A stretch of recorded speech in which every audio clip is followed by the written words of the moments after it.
जय हिंद साथियों, ज्ञान एजुकेशन चैनल में आप लोगों का वेलकम है।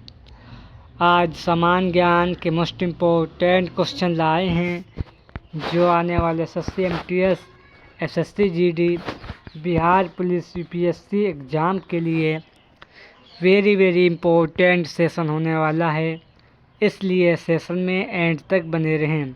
चलो सेशन शुरू करते हैं। आज का क्वेश्चन नंबर 1 आपकी स्क्रीन पर 40 डिग्री अक्षांश किस किस के बीच सीमांकित करता है। 40 डिग्री अक्षांश किस किस के बीच सीमांकित करता है, तो याद रखना इसका सही आंसर ऑप्शन नंबर ए यानी ऑप्शन नंबर डी यानी अमेरिका और कनाडा के बीच सीमांकित करता है। याद रखना इसका सही आंसर ऑप्शन नंबर डी याद रखें। नेक्स्ट क्वेश्चन 2 अगस्त विज़मेन ने क्या प्रस्तावित किया। अगस्त विज़मेन ने क्या प्रस्तावित किया, तो याद रखना ये जनन द्रव्य सिद्धांत प्रस्तावित किया था। याद रखना। नेक्स्ट क्वेश्चन 3 कौन सी रक्त वाहिकाएं साफ रक्त फेफड़ों से हृदय में ले जाती हैं। कौन सी रक्त वाहिकाएं साफ रक्त फेफड़ों से हृदय में ले जाती हैं, तो याद रखना ये फुफ्फुस सिरा की वाहिकाएं हृदय में यानी फेफड़ों में हृदय में ले जाती हैं। याद रखना यानी फेफड़ों से हृदय में ले जाती हैं फुफ्फुस सिरा। याद रखना इसका सही answer option number B. Next question 4 जिन झीलों के जल में हार्मिक अम्ल धारवीय अम्ल का भारी मात्रा में स्कंदन होता है उन्हें क्या कहते हैं।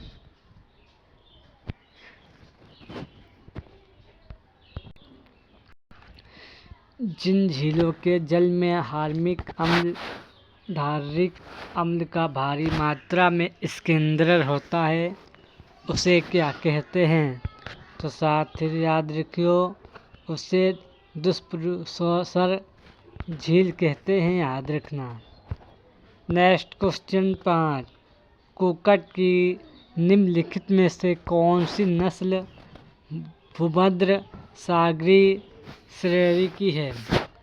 कुक्कुट की निम्नलिखित में से कौन सी नस्ल भूमध्य सागरीय श्रेणी की है, तो याद रखना ये लेग हॉर्न है। याद रखना। नेक्स्ट क्वेश्चन 6 निम्नलिखित में परिमाणों में से किसके आयाम शेष तीनों से भिन्न हैं।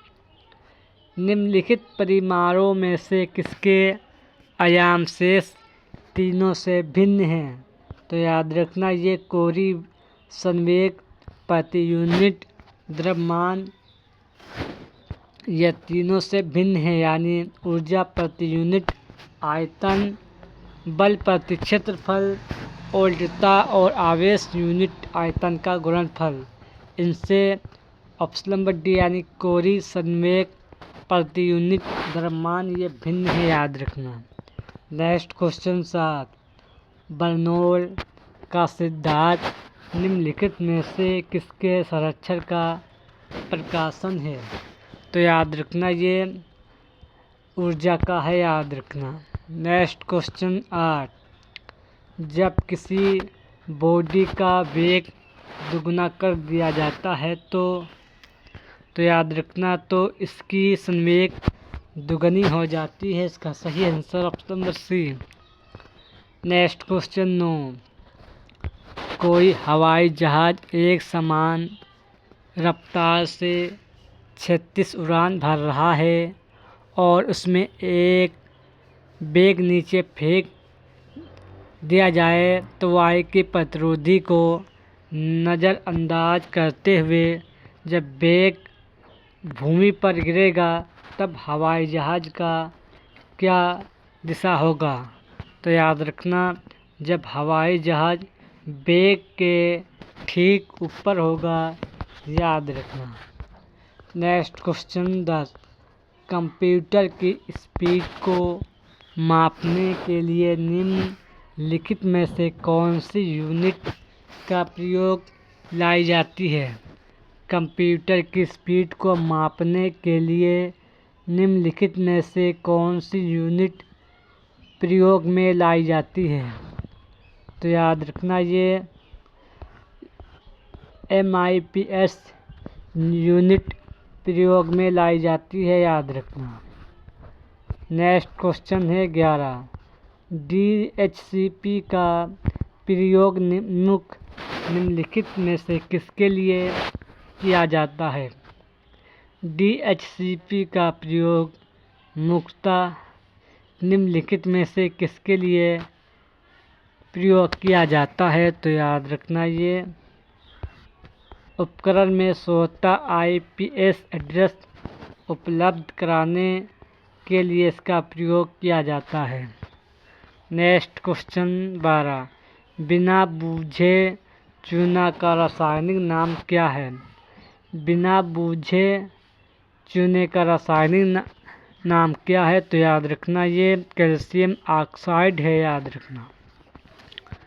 नेक्स्ट क्वेश्चन 13, निम्नलिखित में से किसका प्रयोग पौधे खाद्यान्न का भंडारण स्टार्च तैयार करने के लिए मुख्यतः प्रयोग किया जाता है? तो साथियों याद रखना, ये कार्बन डाइऑक्साइड और जल का प्रयोग किया जाता है, याद रखना। इसका सही आंसर ऑप्शन नंबर डी।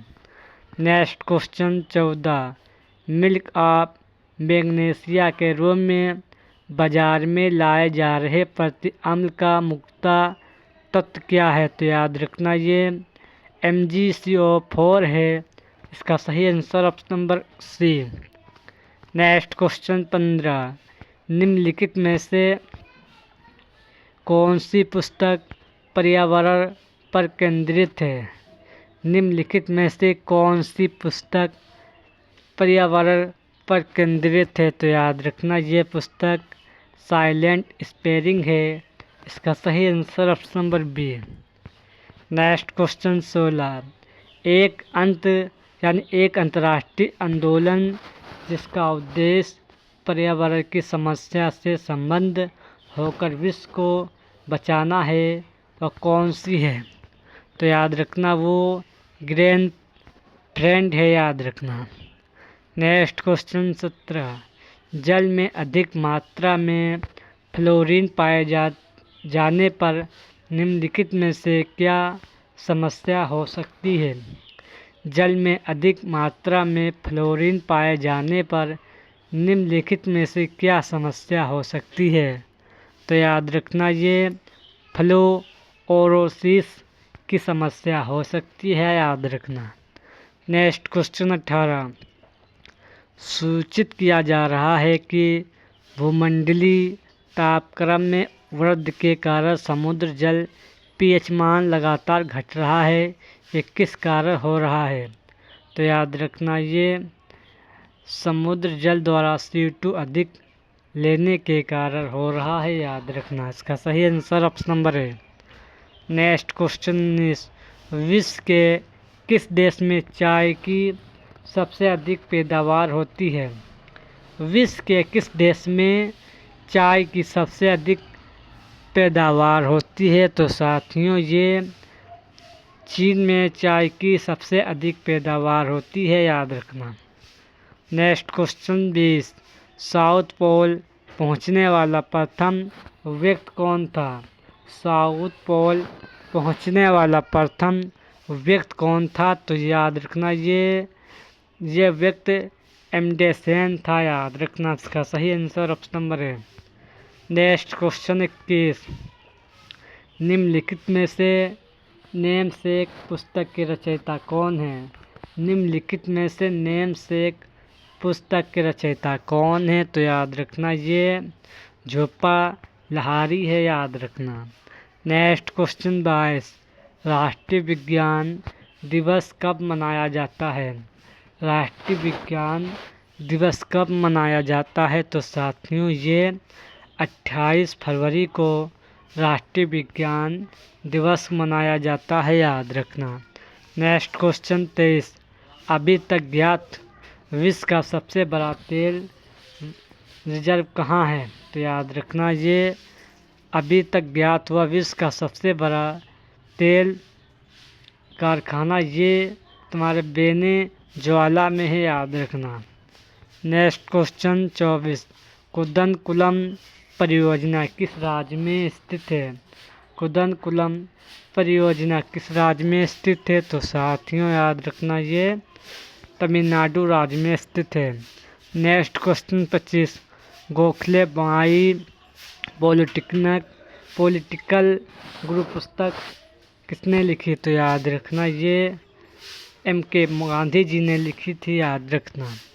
ये 25 क्वेश्चन वेरी मस्ट इम्पोर्टेंट थे। सेशन पसंद आए तो लाइक करें और चैनल को सब्सक्राइब करें। जय हिंद, जय भारत।